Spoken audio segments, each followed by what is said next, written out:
Okay. April the 5th, 1981. I am Andy Carty. I would like to tell you a bit of history about homesteading and farming in the early days in Alberta.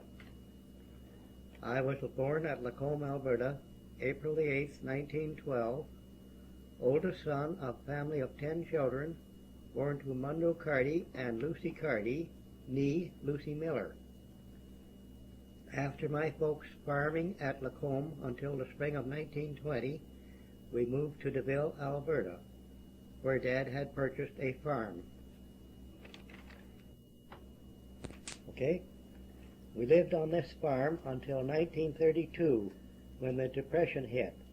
We were unable to make the farm payment, so we had to leave the farm.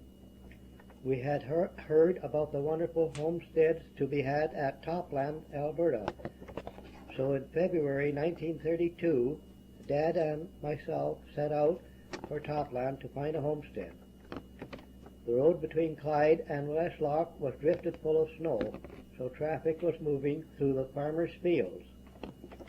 Our 1926 Chevrolet Touring car with canvas top and cello top became stuck in the snow and twisted off the drive shaft. We caught a ride with one of Al Harvey's trucks into Westlock and hired a team of horses from the livery stable to pull the car in. We then proceeded on to Barrhead, and from there we traveled with Heinrich Hendrickson, the mailman, to Port Assiniboine, where we stopped overnight at Roach's stopping place.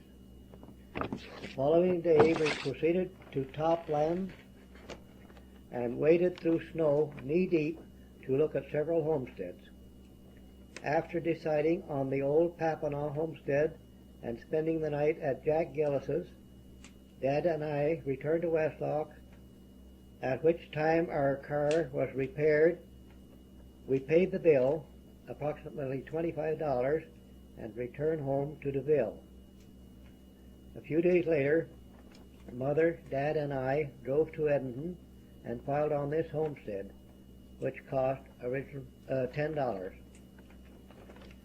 In May 1932, Dad, Elizabeth, Bill, and Joe struck out from Fort Topland with our possessions in 2 wagons, including a cook stove, a wood heater, a table and chairs, straw ticks, which were sewn from flour sacks and stuffed with straw, a .38-72 Winchester rifle, and a few pots and pans, etc. Also, a few cows trailing behind. Mother and the rest of the children went with me in the car. We caught up to the teams and wagons approximately 4 miles north of Barrhead, only to discover one horse had dropped dead on the road. The oldest daughter, Mary, was married and stayed behind at Topland. Dad and I made a 3-horse evener and tied the wagons one behind the other, and Dad and Libby and the 2 boys went on to Holmes Crossing on the Athabasca River. One mare, Ribbon, had to be blindfolded to get her on the ferry at the crossing. After crossing the ferry, 1 wagon at a time, we went on to Topland and arrived on the homestead on May the 12th, 1932, Irvin Carty's birthday. I was 20 years old then. After helping clear and break some land on Mother's homestead, I went looking for my own homestead and filed on it in June 1933, namely the southwest quarter of Section 14, Township 62, Range 8, west of the 5th Meridian. That summer I picked up logs and grubbed stumps to clear my first 10 acres of land.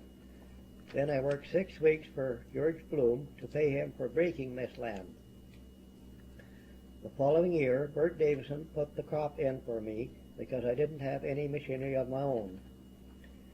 In the winter months, I trapped and cut logs to build my first cabin on the homestead. My trapping consisted of mainly squirrels and weasels, which were worth 10 cents each for the squirrels and 75 cents for weasels. I sold the 1926 car because there was no money to purchase gas. In March 1934, while building my log cabin, I happened to glance into a small clearing to see 3 moose grazing away unconcerned. The cabin was built from tamarack logs and was about 20 by 24 feet with a rough lumber floor and 2 small windows. I had a cook stove and heater and homemade bunk beds with a straw tick. My only income was trapping and a few days haying and harvesting for other farmers near Tofield, Alberta. One of my unfortunate happenings was when I shot a deer, and while cutting its throat, it kicked, and the hunting knife put a big gash in the back of my hand. It was about 20 below zero, and I couldn't get my mitt back on my hand, so I ran 2 miles to my cabin barehanded. On reaching the cabin, my hand was numb, so I washed it off in cold water and sewed it up with a needle and thread. I took it easy for a few days until it healed. On New Year's Day, 1935, I fell in a hole in the ice on 18 Lake while trapping and got soaked to the waist. The temperature was around 20 below. The first thing I thought of was to run to Albert Bookout's cabin.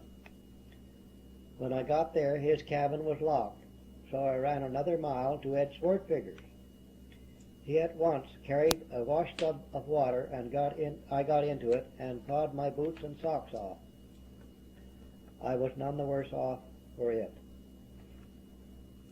Each year I cleared a few acres and bought a team of horses and walking plow, and broke the land and raised enough feed to feed a few cows. In the fall of 1935, I set a trap for what I thought was a black bear, but turned out it was a grizzly. It got about 3 miles with the trap on 2 front toes before Orville Smith and I shot it. I sold its skin to Wolf, the taxidermist in Edmonton, for $35. In 1936, there was about 3 feet of snow, and the moose climbed on top of the small hay stacks and ate the hay and bedded down on it. By 1937, I had about 30 acres of land cleared and broke. It was then I was able to get my title to the homestead.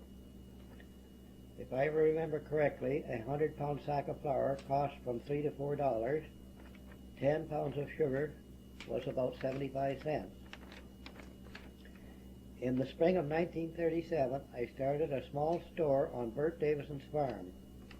Later that year, I bought a quarter of land, about 120 acres, in Topland, and moved my store there. It was a general store. During the winter of 1937, I hired Hazel Brandon to run the store while I worked 6 weeks in a logging camp. I came home with $35 in cash, 1 pair of mitts, and 2 pairs of socks. That was my 6 weeks' wages. In 1938, I married Rosa Fodchuk. My first child, Lila, was born April the 25th, 1939, in the log house on this quarter of land. My mother delivered Lila. I carried on mixed farming on this land and my homestead until 1952. At that time, I bought a half section of land about 7 miles from my homestead and about 4 miles from home. On February the 19th, 1942, George was born at Harry Hill, Alberta. In 1944, I built a house on the first quarter of land I bought. My only tools were a handsaw, hammer, and square. It was mostly rough lumber. This was during the war years, and a lot of things were hard to buy. Sugar was rationed, so all the wild berries we picked were canned without sugar. My dad passed away on June the 18th, 1950.